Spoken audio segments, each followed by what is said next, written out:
2020년 12월 19일 토요일 날 기도회로 우리가 함께 모였습니다. 토요 아침 기도회에 오신 여러분을 환영합니다. 우리 함께 기쁨과 감사함으로 하나님 앞에 예배로 나아가기를 원합니다. 우리 찬송가 121장 같이 찬양하시겠습니다.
아멘. 우리 함께 이 시간 우리에게 주신 말씀은 사도행전 20장 17절에서 24절 말씀 함께 보시겠습니다.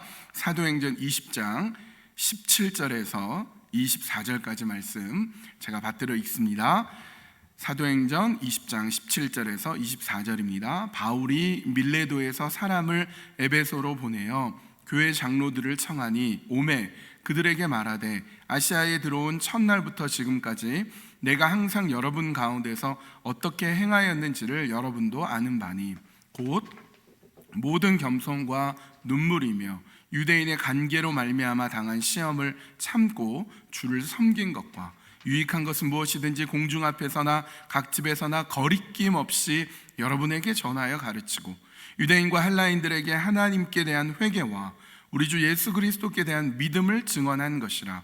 보라, 이제 나는 성령에 매여 예루살렘으로 가는데 거기서 무슨 일을 당할는지 알지 못하노라. 오직 성령이 각 성에서 내게 증언하여 결박과 환난이 나를 기다린다 하시나 내가 달려갈 길과 주 예수께 받은 사명 곧 하나님의 은혜의 복음을 증언하는 일을 마치려 하면은 나의 생명조차 조금도 귀한 것으로 여기지 아니하노라. 아멘. 여러분, 성경에 나오는 수많은 인물들 중에서 가장 행복한 사람이 누구라고 생각하십니까?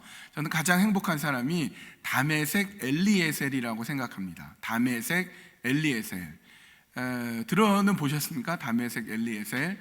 엘리에셀이 이름이고요, 다메섹은 출신지인 것 같아요. 다메섹 출신의 엘리에셀인데 그는 아브라함 집의 종입니다. 아브라함이 가장 신뢰하고 믿는 종인데요, 어느 날 아브라함이 엘리에셀을 불렀습니다. 엘리에셀아, 이리 와라. 너한테 중요한 일을 맡기려고 하는데 잘 들어라. 내가 나이가 너무 많지 않냐.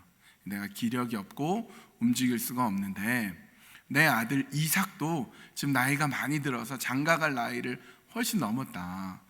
우리 아들을 장가 보내야 될 테니까 네가 가서 며느리감을 좀 구해와라. 그런데 이 가나안 지역에 있는 여자 말고 고향 땅 하란으로 가서 며느리감을 꼭 구해오도록 하여라. 이렇게 얘기를 했습니다.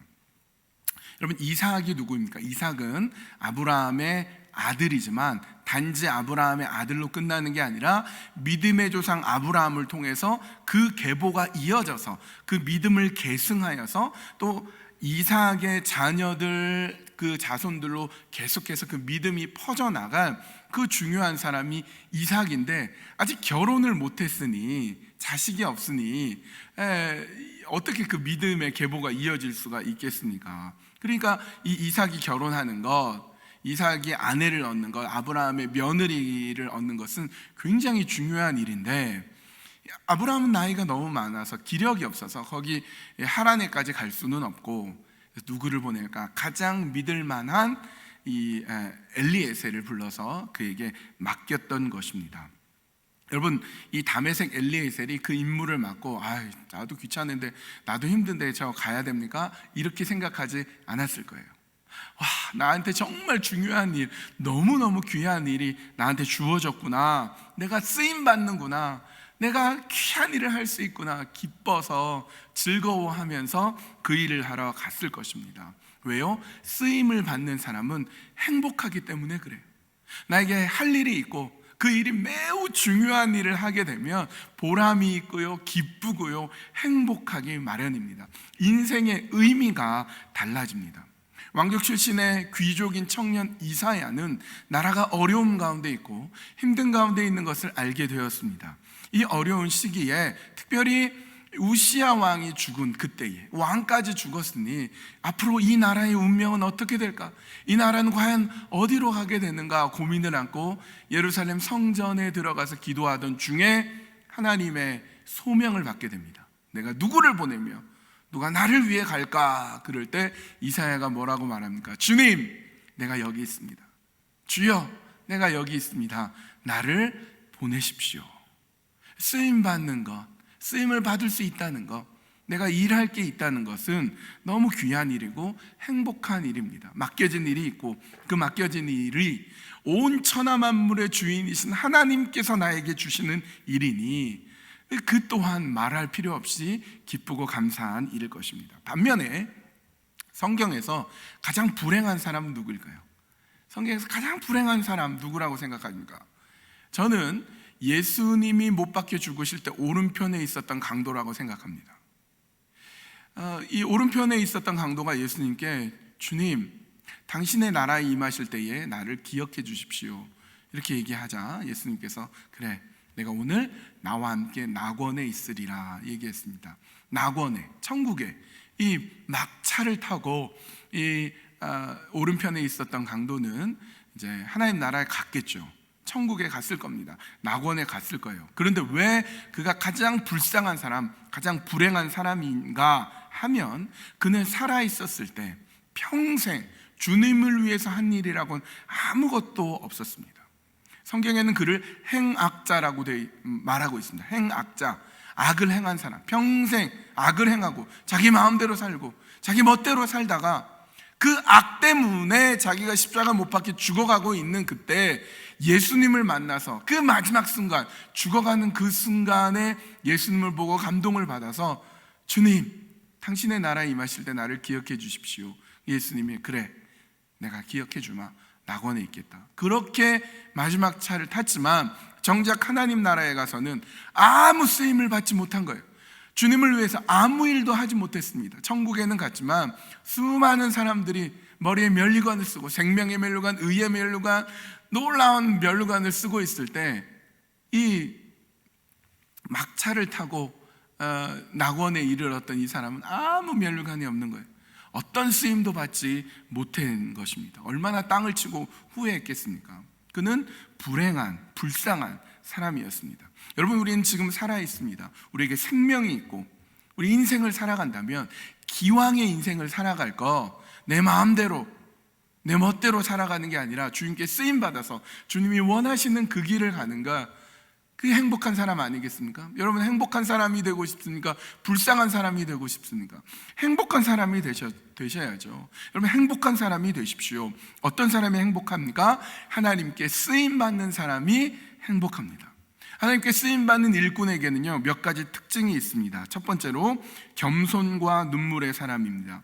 본문 19절은 이렇게 돼 있어요. 곧 모든 겸손과 눈물이며. 겸손과 눈물. 여러분, 하나님께 가장 많이 쓰임받은 사람 중에 하나가 이 바울일 것입니다. 바울은 하나님께 많은 쓰임을 받았는데 그가 쓰임받는 일꾼으로서 어떻게 살았느냐? 모든 겸손과 눈물로 하나님의 일을 했다고 말씀하고 있습니다.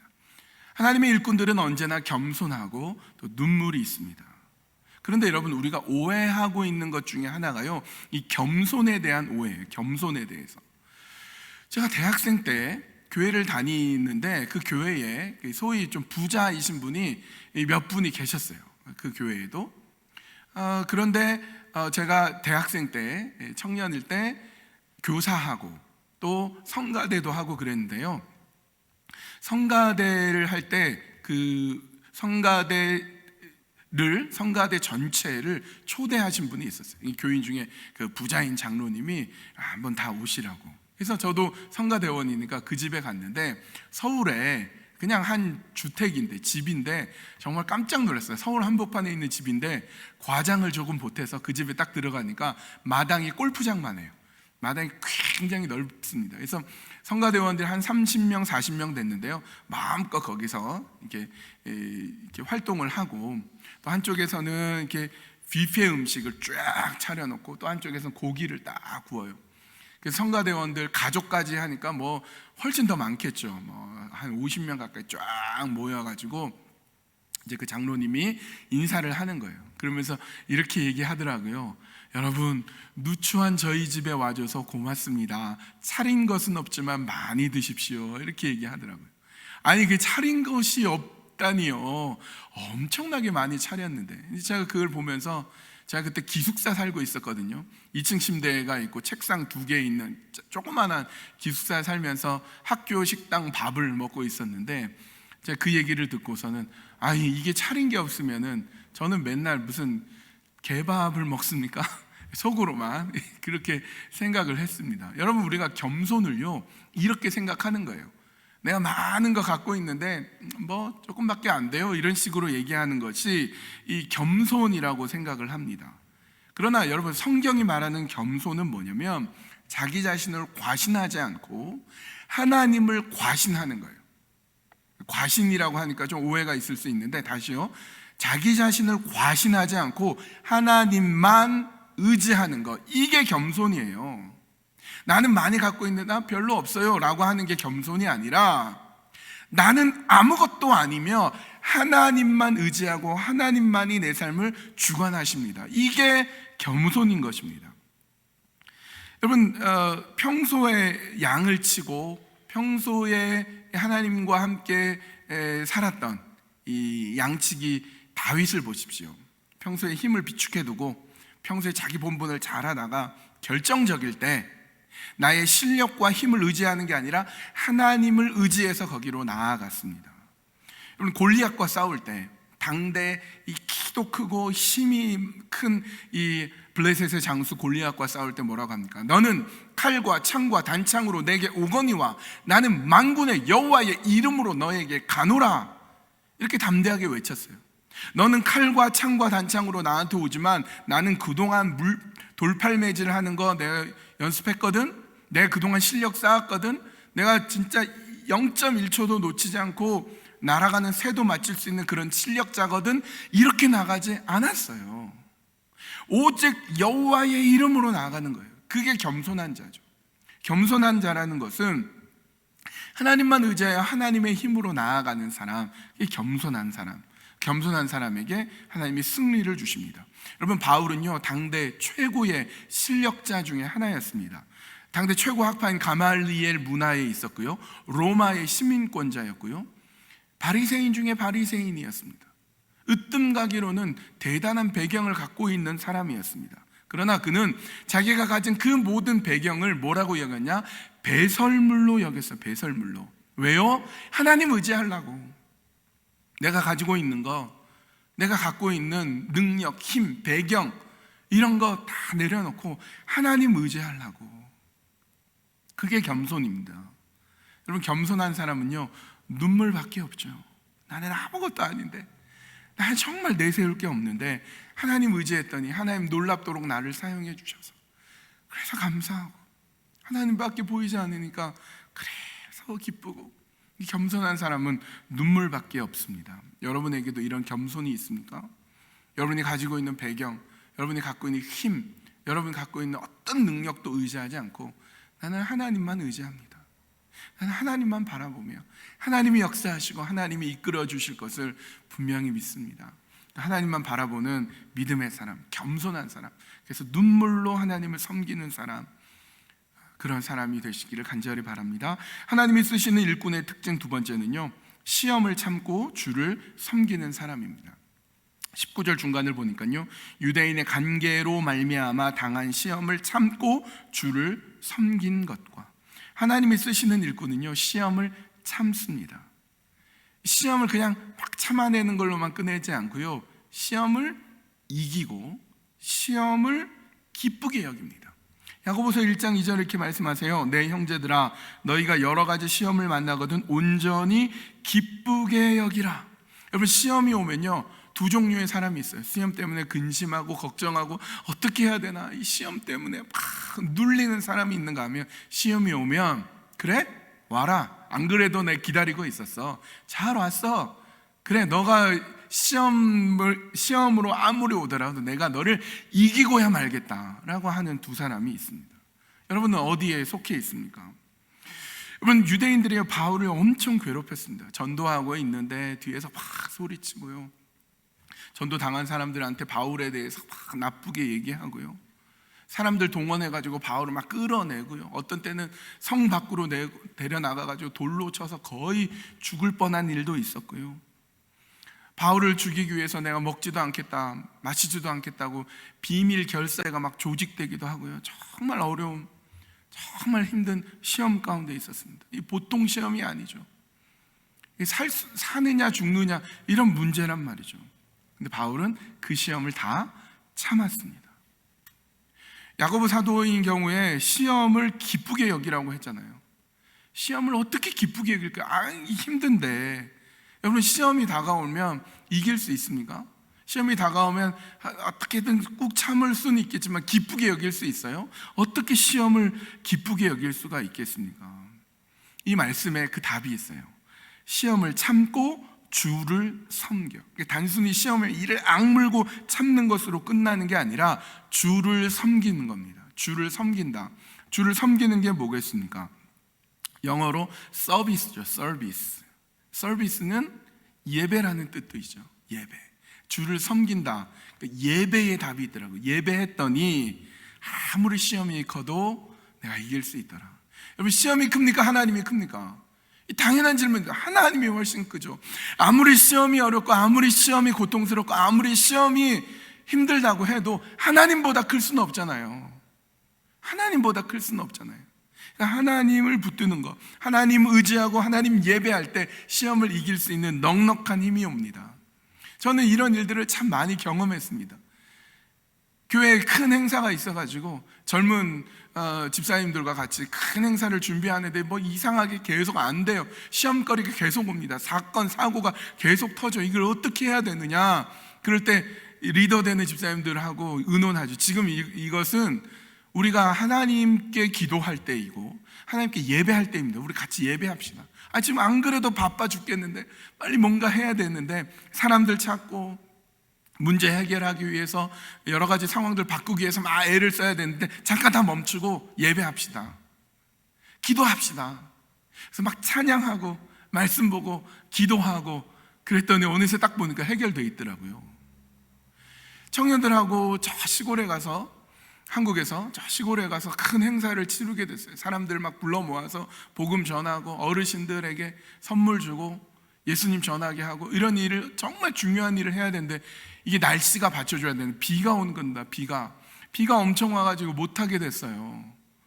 이게 어떻게 해야 되느냐, 날짜를 바꾸느냐, 뭐 천막을 치느냐, 뭐 그런 고민을 하는데, 잠깐 멈추자, 우리 예배하자, 우리 기도하자, 하나님께 맡기자. 그리고 다 모여서 잠깐 스톱하고 이 시험거리를 해결하기 위해 사람들 찾아다니고 막 이게 방법을 찾는 게 아니라 예배하자고. 시골 교회 마룻바닥에 모여가 같이 막 기도하고 예배하고, 그리고 한참 하나님 찬양하고 그러고 있는데 뒤에서 누가 목사님 비 그쳤어요 그러는 거예요. 햇빛이 쨍쨍 나고요. 그런 일들이 계속 벌어집니다. 시험이 큽니까? 하나님이 큽니까? 하나님이 훨씬 큰 거예요. 예배할 때 하나님께서 그 시험을 이길 힘을 주십니다. 여러분, 시험이 있으십니까? 시험을 어떻게 여기라고요? 기쁘게 여기십시오. 어떻게 하면 기쁘게 여긴다고요? 예배함으로써, 하나님께 가까이 나아감으로써 시험을 이기는 하나님의 종들이 되시기를 간절히 바랍니다.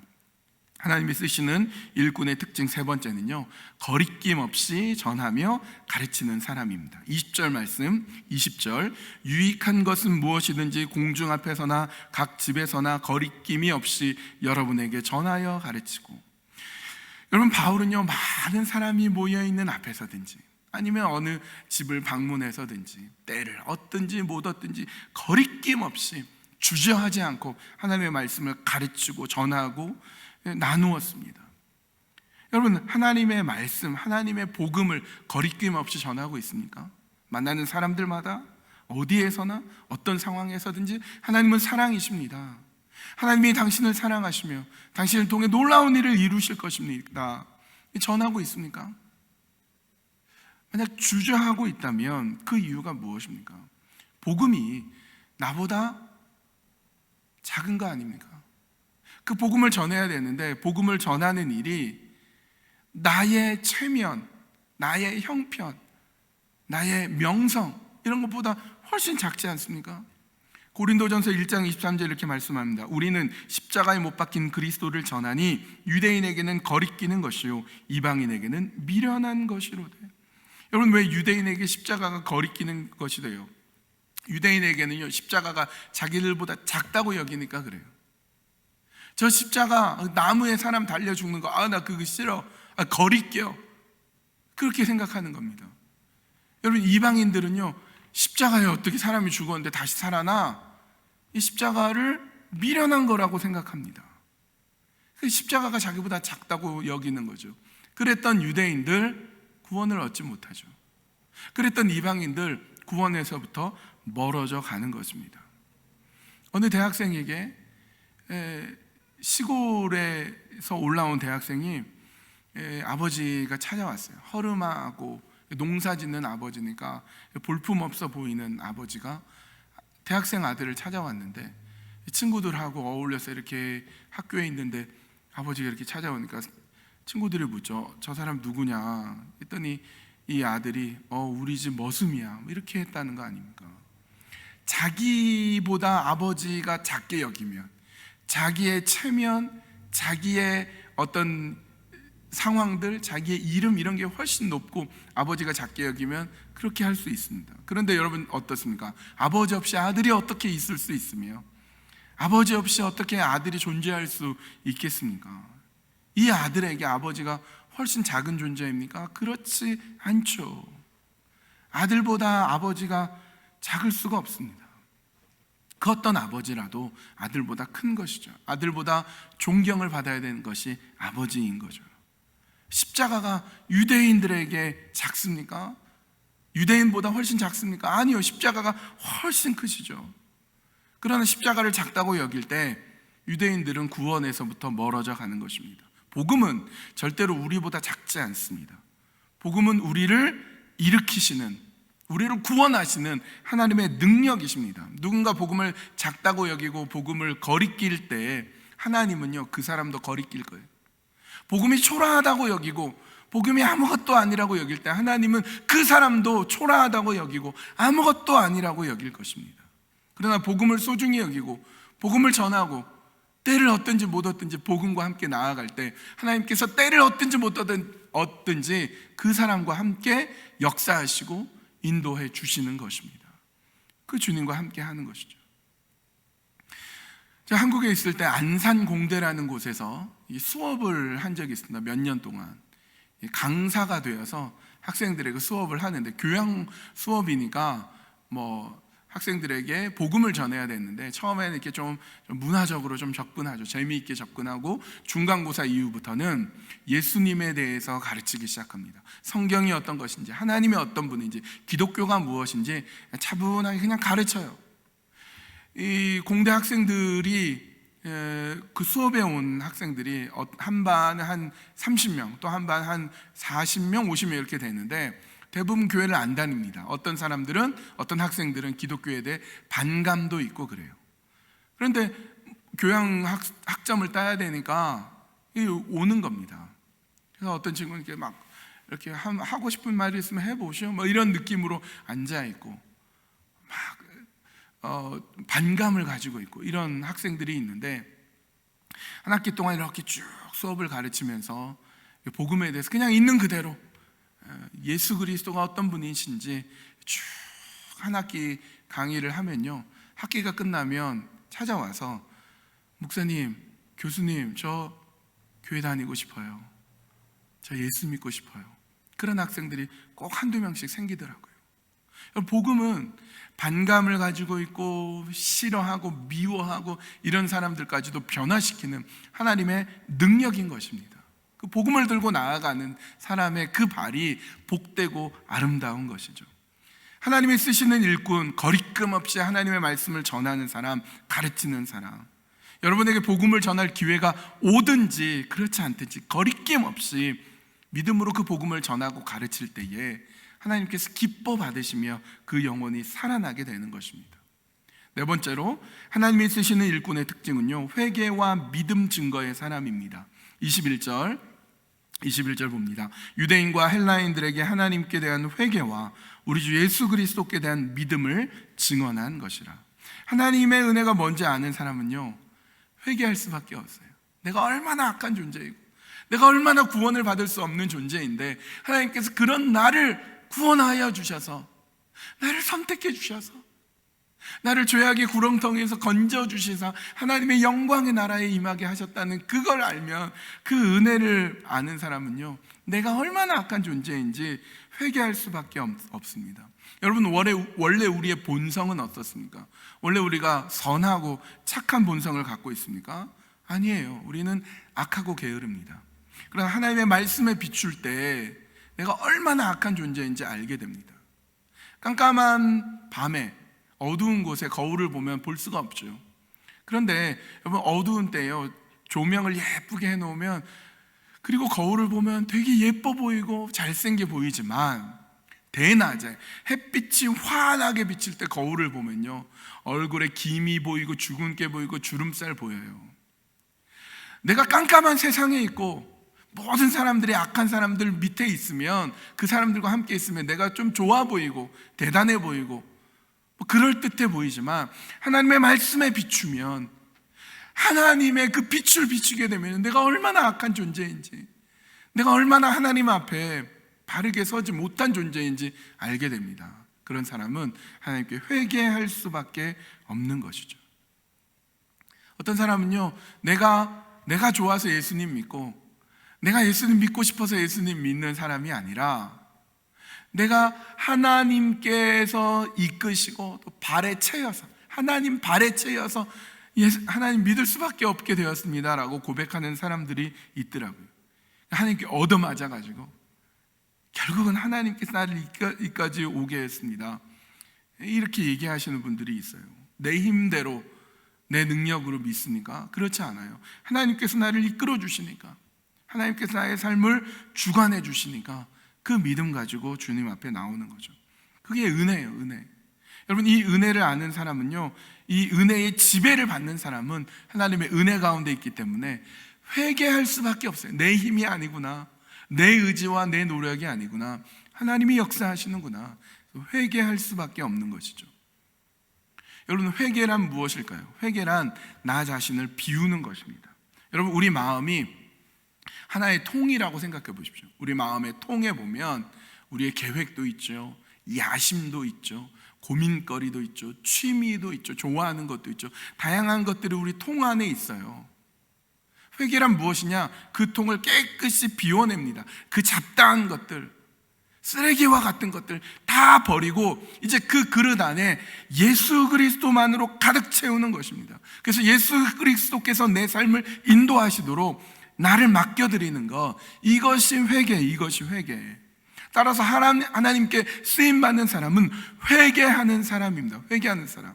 하나님은요, 어떤 그릇도 다 쓰세요. 초라한 그릇도, 비싼 그릇도, 금 그릇도, 은 그릇도, 나무 그릇도, 일회용 그릇도 다 쓰시지만 딱 한 가지 그릇은 사용하지 않습니다. 더러운 그릇은 사용하지 않아요.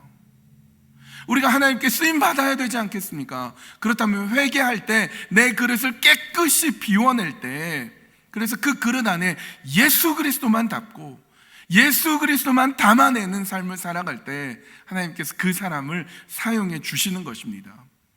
하나님께 쓰임 받으십시오. 하나님의 귀한 일꾼이 되십시오. 어떨 때? 회개할 때 내 삶을, 내 마음을, 내 인격을 깨끗이 비워낼 때, 회개할 때 하나님이 우리를 사용해 주십니다.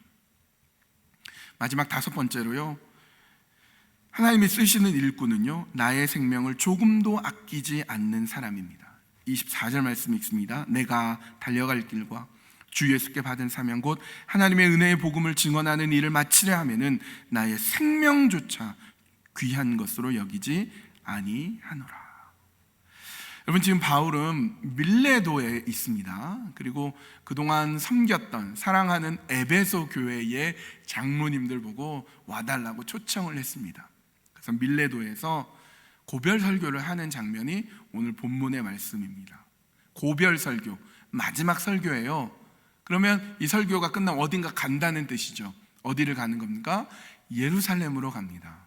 예루살렘으로 가기 전에 마지막으로 장로님들하고 말씀을 나누고 은혜를 나누는데 모든 분들이 다 말려요. 바울 선생님, 가지 마십시오. 예루살렘 제발 가지 마십시오. 왜요? 예루살렘에 가면 끔찍한 일이 기다리고 있기 때문에 그렇습니다. 성령님께서 이미 가르쳐 주셨어요. 거기 가면 결박당하고 어려움 당할 것이고 모든 어려움을, 모든 힘든 일들이 올 것이다 알려주셨어요.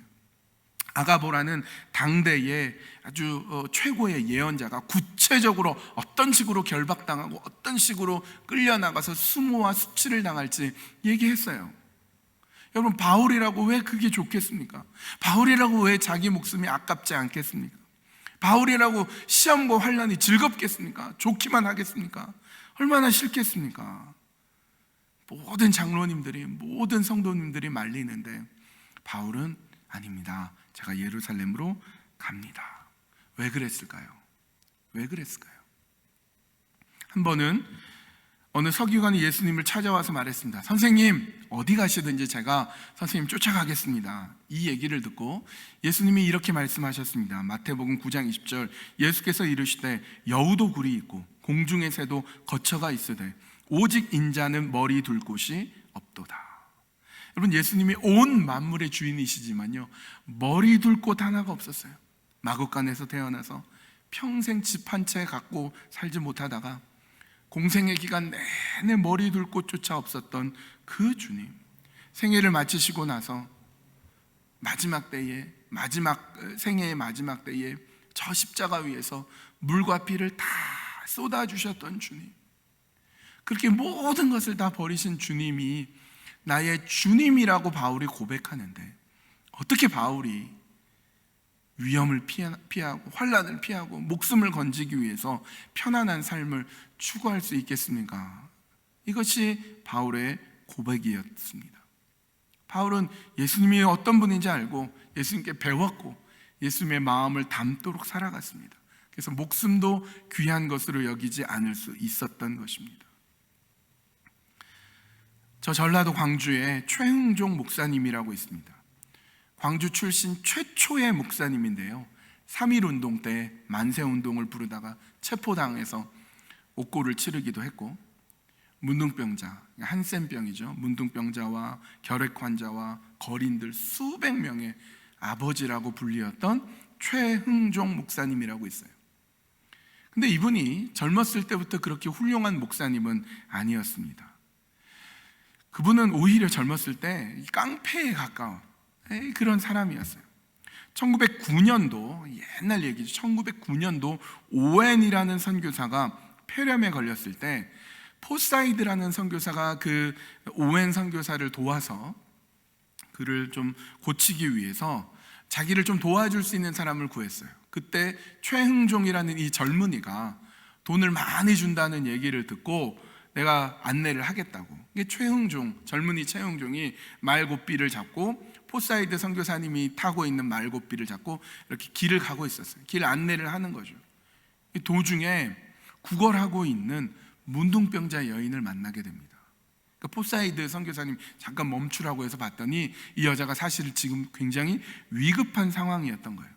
그래서 지금 오웬 선교사님도 급하지만 이 여자가 더 급하다. 그래서 그 여자를 말에 태우고 병원으로 가까이 갔습니다. 가까운 병원으로 갔는데 병원이 안 된대요. 문둥병자를 우리 병원에서 받을 수 없다. 그래서 할 수 없이 이 포사이드 선교사님은 이 여인을 데리고 이렇게 가마굴이라는 데가 있어요. 거기 가서 치료를 해주려고 이렇게 갔습니다. 가마굴 앞에 가서 이 여인을 안고 가마굴 안으로 가는데 여인이 기력이 없으니까, 힘이 없으니까 들고 있던 지팡이를 딱 떨어뜨렸어요. 포사이드 선교사님이 여인을 안고 지팡이를 들을 수가 없으니까 최흥종 그 젊은이에게 그 지팡이 좀 주워주시오 이랬어요. 최흥종이 문둥병자가 들고 있었던 지팡이를 줍는 게 꺼려지는 거죠. 이게 못 짚고 있으니까 미스터 최 괜찮아요. 그거 들어도 괜찮아. 그거 좀 주워주세요. 근데 끝끝내 이 최흥종은 그 지팡이를 짚지 못했어요. 이 포사이드 선교사님이 움막에 들어가가지고 여인을 딱 치료해 주었죠. 그날 밤에 최흥종 젊은이가 고민을 합니다. 아니, 저분은 외국에서 왔고 자기하고 아무 관계가 없는 이 조선 땅에 있는 이 병 걸린 여인을 어떻게 저렇게 치료할 수 있나? 나는 같은 민족인데 나는 저 여인의 지팡이조차도 잡을 수가 없는데 도대체 저 사람은 뭐길래 저런 일을 했나? 이 포사이드 선교사님이 그렇게 하게 된 이유를 고민하고 또 알기 위해서 성경을 읽고 예수님에 대해서 배우고 그리고 그리스도인이 되었습니다. 나중에 최흥종은 목사가 된 이후에 포사이드 선교사님이 했던 것처럼 문둥병자를 치료하는 문둥병자의 아버지가 되었습니다. 그가 스승에게 배운 그대로 했던 것이죠. 여러분, 우리는 누구의 제자입니까? 누가 우리의 스승입니까? 예수님 아니십니까? 너희는 이 마음을 배우라. 예수 그리스도의 마음이니 그는 근본 하나님의 본체시나 하나님과 동등됨을 취할 것으로 여기지 아니하시고 자기를 비워 사람의 형체를 가져 종이 되기까지 죽기까지 복종하셨다. 그 예수님을 믿는 우리가, 예수님의 제자인 우리가 예수님을 따라야 되지 않겠습니까? 스승이 가르친 대로, 스승이 가르친 그대로, 배운 대로 살아야 되지 않겠습니까? 바울이 그렇게 살았고 포사이드 선교사님이 그렇게 살았고 최흥종 목사님이 그렇게 살았습니다. 대강절 셋째 주일을 지냅니다. 이제 내일은 넷째 주간이 시작이 됩니다. 여러분, 대강절 예수님이 오신 것을 우리는 기뻐하고 축하하고 있는데요, 거기에서 머물러서는 안 돼요. 예수님께 배워야 됩니다. 예수님의 마음을 배워야 되고 예수님 인도하시는 그 길을 걸어가야 됩니다. 여러분, 그렇게 쓰임받는 자로 사셨으면 좋겠어요. 평생 악행자로 평생 악행을 하다가 마지막 순간에 겨우겨우 막차를 타서 겨우 천국에 들어간 가장 불행한 오른쪽에 있는 강도처럼 사시겠습니까?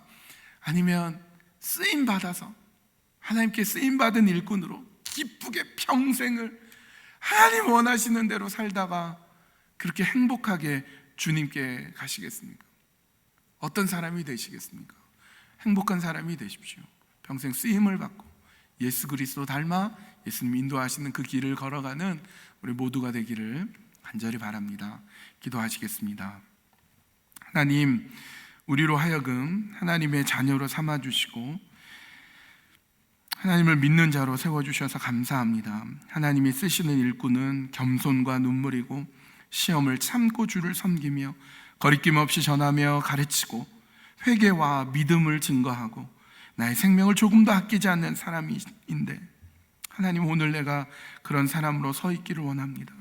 이 성탄의 계절에 세상은 어둡고 캄캄하지만 내가 하나님께 쓰임받는 자로서 오늘도 살아가게 해주시고 하나님 기뻐하는 자로서 살아갈 수 있도록 인도하여 주시옵소서. 우리가 비록 이 전염병의 시대를 살아가면서 각 가정에 머물러 있지만, 각자의 삶 속에 살아가고 있지만, 하나님이 우리를 사랑하시며 우리를 구원하시며 우리를 인도하시는 주님이심을 믿으며 그 주님과 함께 오늘도 기쁘게 살아갈 수 있도록 인도하여 주시옵소서. 주님이 우리의 삶의 주인이 되어주시고 주인 되신 그 주님을 닮아가며 주님께 배운 그대로 살아갈 수 있는 우리 모두가 되도록 인도하여 주시옵소서. 예수님의 이름으로 기도합니다. 아멘. 몇 가지 광고를 드리겠습니다. 우리 내일 주일은 대면 예배 1부, 2부 이렇게 드립니다. 1부 대면 예배만 있고요, 2부는 대면 예배와 온라인으로 합니다. 모든 성도님들이 다 오면 얼마나 좋겠습니까? 근데 아직은 좀 더 기다리셔야 됩니다. 45명까지만 오시고요, 우리가 방역을 좀 더 강화를 했습니다. 온도를 잴 때 비대면으로 여러분 스스로 온도를 잴 수 있고요, 그 다음에 사람들을 이렇게 좀 만나지 않도록 거리를 감을 좀 두고 여러분이 스스로 이렇게 할 수 있도록 하셔야 되고요.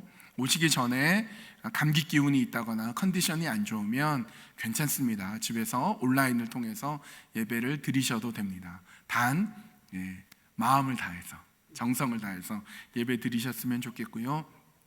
그리고 우리 오시기 전에 전화를 좀 해주십시오. 교회 연락을 해서 내가 예배를 좀 드리고 싶습니다. 미리 좀 신청을 해주시면 좋을 것 같습니다.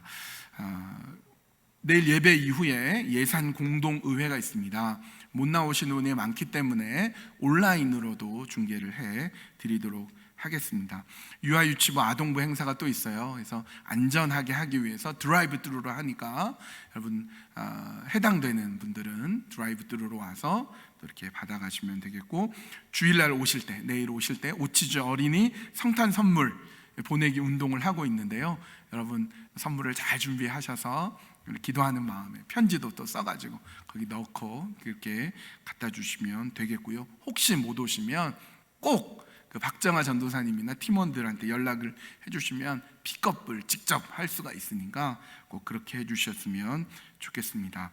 주기도문으로 오늘 토요 기도회를 마치도록 하겠습니다.